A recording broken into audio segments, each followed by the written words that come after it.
Okay, Patty, here's Bob. Say hi to Patty. Hello, Patty. Oh, say hi to Wayne. Hey, Wayne. And so we're going to take a walk around. I've showed Bob what to do. He looked at the roof and he said the roof is not in terrible shape. And to replace that, it's a one-layer roof. So you're saying that to tear that off and replace it's about... You could put a second layer on it. Right. That's legal in Illinois. Right. You could put a second layer on it. And what would that run about, do you think? Less. Huh? Less. A bunch less. But just a thumbnail. Oh, like 4.5. 4.5, 5,000? Yeah. Okay. All right. And so the other thing that she talked about, do you think that these windows or a style similar to them is findable for this window down here in the window well? Yeah, it's just a casement. Like at Menards or something? God, it's not steel.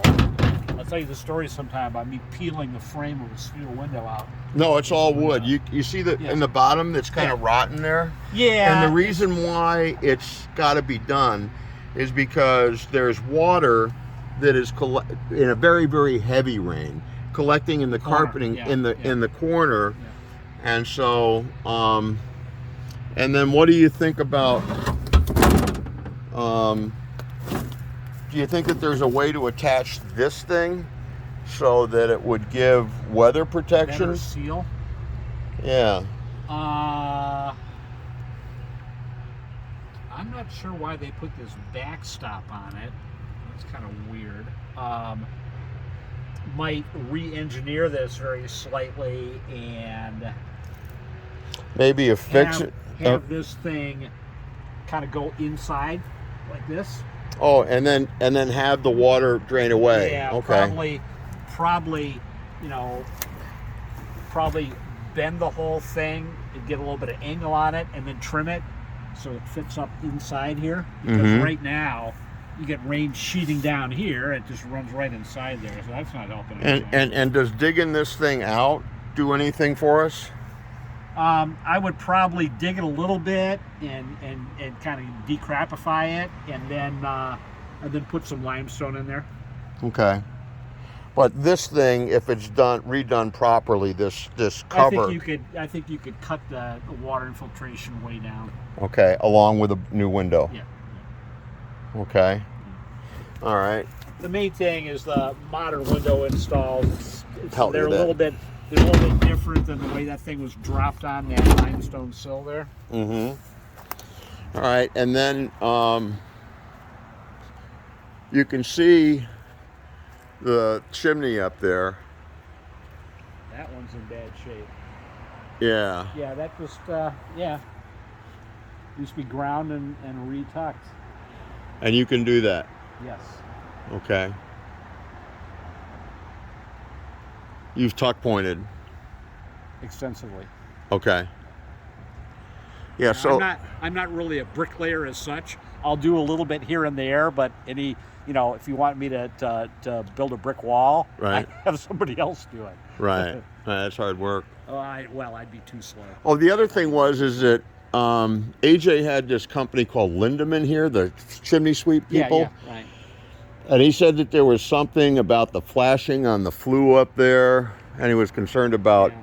And that little cap there, its cap is gone, so that could be replaced. Okay. It's got the wire surround on it that keeps the squirrels from getting in, but the top is just. So animals could be getting in there. Yeah, that's the reason. That is to keep rain from running straight. So down we need a that new flue. one of those. There it is. We need a new one of those from Home Depot or Menards or something to put on. All right, let's walk around this way. There's a place over Vernon Hills that's got all that stuff. Oh, really? All the chimney stuff? Yeah. Okay. So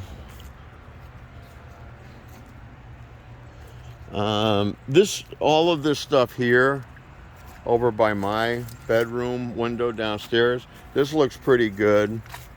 But over here, like wherever you see, Yes.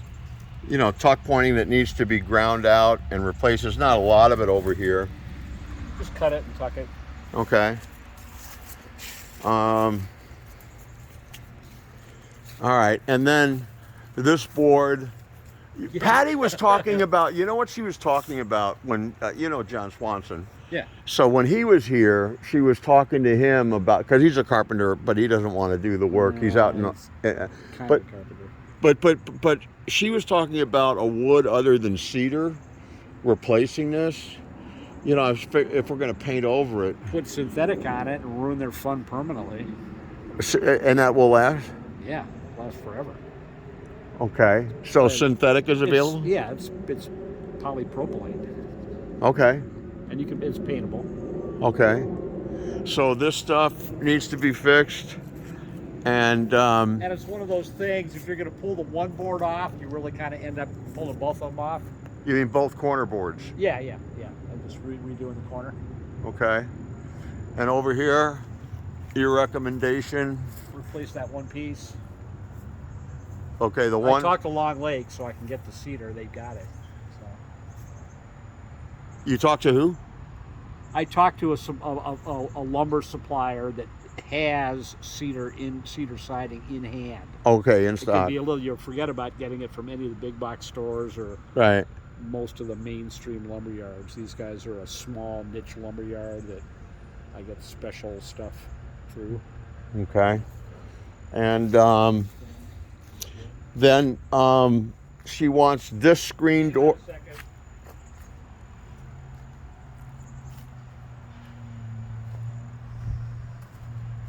This is fixed. You know, there's a bunch of stuff that they need to go around and poke at everything. This right here is pretty much gone.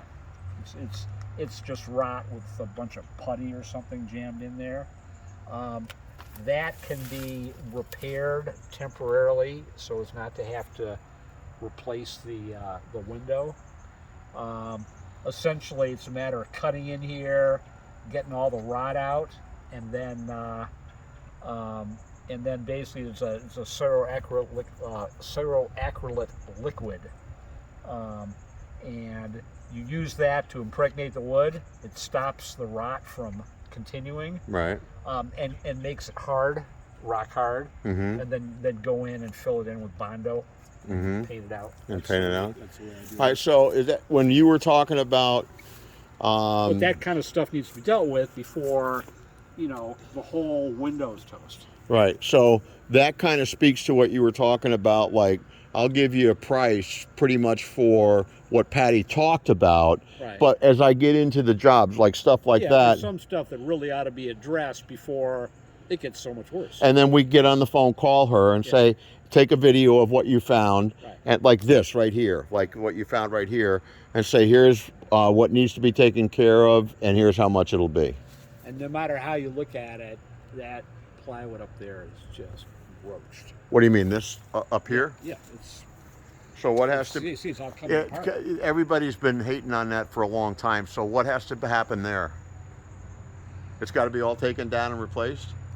Well, it's bad there. It's bad there. Most along the edge here, it should be taken down and replaced.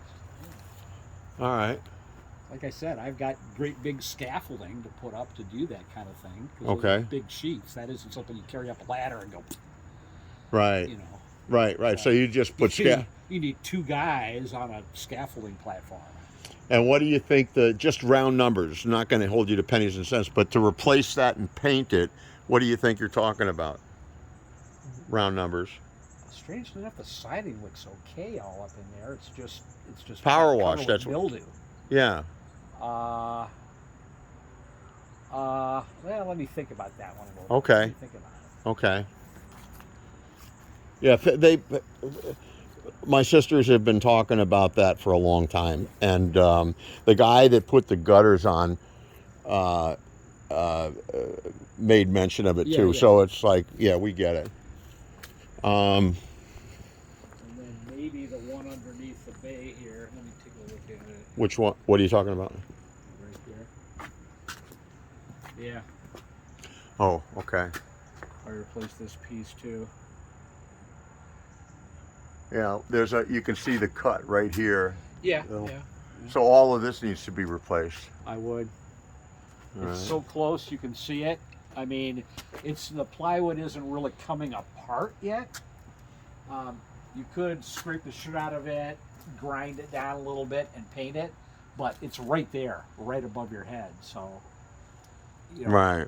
you might as well just put new in and call it a day. And what would be your recommendation for these stones that are they've been patchwork? Well, I understand what he meant about taking them out, but I don't believe that it's possible to get them out and replace them with this door in place.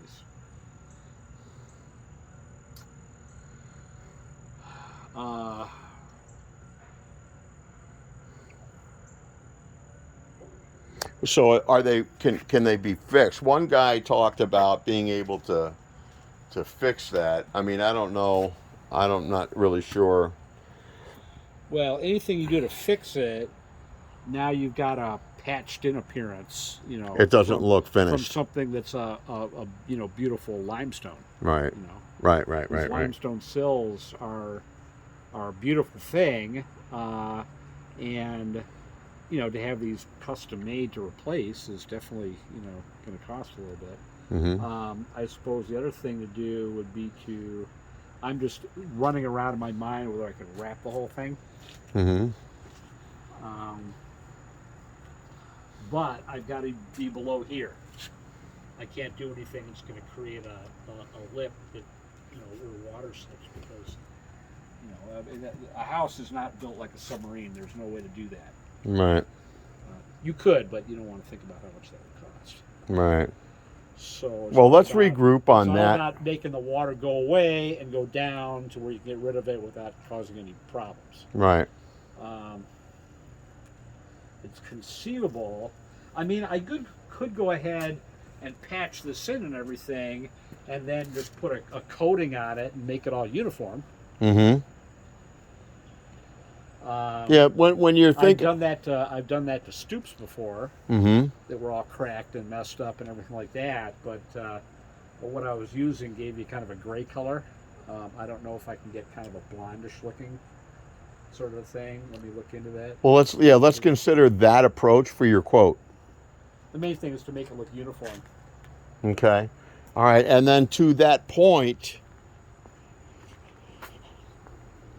and like I said, a whole lot of pressure washing. I would do all of this, which would be really nasty and messy, but you clean it up, get all the moss out of here and everything like that, and then just buy a whole bunch of paver locking sand. when Wayne and she they put these little downspouts in, and we talked about that, and Patty kind of seemed to think that I had that paver idea in mind here, Right. but she said, let's just start with, getting these things fixed, and redoing the drainage on this stuff.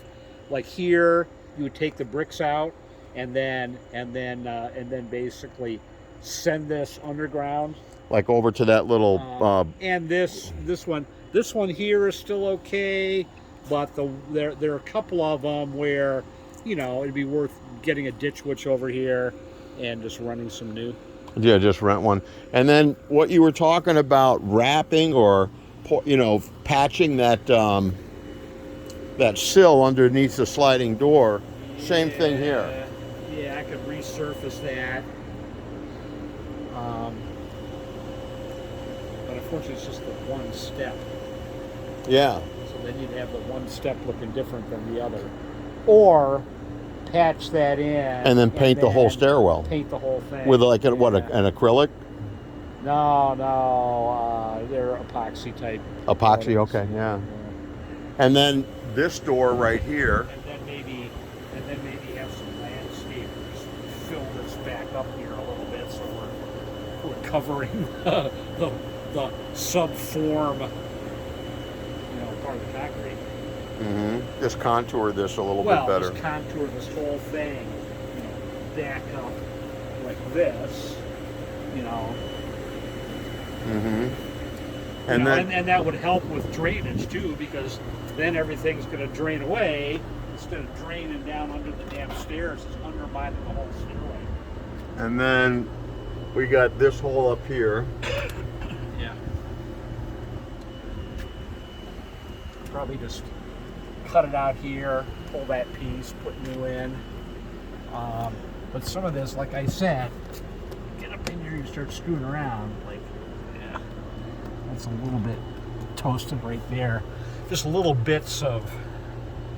Well, will those acrylic boards that you're talking about, those synthetic boards, will they once you put paint on them, will they look just like this? Yeah. Okay. Yeah, but you can't get the look of this siding. You know, they don't make that. As far as I know, they don't make that synthetic in And textured? in siding. In other words, you know, this basically tapers up Right. and gets very thin up Right, there. right. They don't make it. They don't make that. Okay. You know, they make flat board. Right, right. You know, dimensional lumber. Well, then, so it doesn't look weird, maybe we go with the cedar from that lumber yard that you said. Yeah, set up. yeah. I'd put a piece of cedar in there, and then maybe a little, you know, carve out and Bondo scheme on some of the rot up in here. The main thing is to get the rot to stop. Right. Is it will just continue. You know? Right. Right. You can putty it and paint over it and stuff like that, but unless you do something that makes it stop, it's Right. just going to keep going. It's like surgery. It's like an So, operation. You get the rot out, you know, all the rot out, and get to where you're starting to get to good wood. Right. Then you put the wood hardener on it. That pretty much puts a stop to the progression Right. right there, because it's a spore. You know, this is a Right. you know, an organic process. Mm-hmm. And then you can go ahead and fill it, and you haven't just filled it and pretended, you know, that Right. the Well, problem has been solved. Walk away saying, "Well, that's fixed." So what is Okay. it? The brakes are going bad, and the brake jump costs an awful lot, but you can put a louder horn in real cheap. Yeah, and I'll also send you. I'm going to put this on YouTube, private, and I'll send it to you and Patty so that if she has questions, you've spoken to this really well. She can say, "Bob, at 2 minutes and 13 seconds, I wanted to ask you a question about what you said." You know, it may be that window where you found the rot in the corner, whatever she wants, but this will be very helpful for that. We could do this in some sections. I mean, You mean in sequences? I can start with the wood replacement, which is the siding pieces, and the little fix up of what are imminent destruction of windows and so forth, and get a better look at the roof, because I really want to get up there and get those boards off of there and get that patched in, because that's not right. That wasn't meant to be there. The little pieces that were the retainers for the couple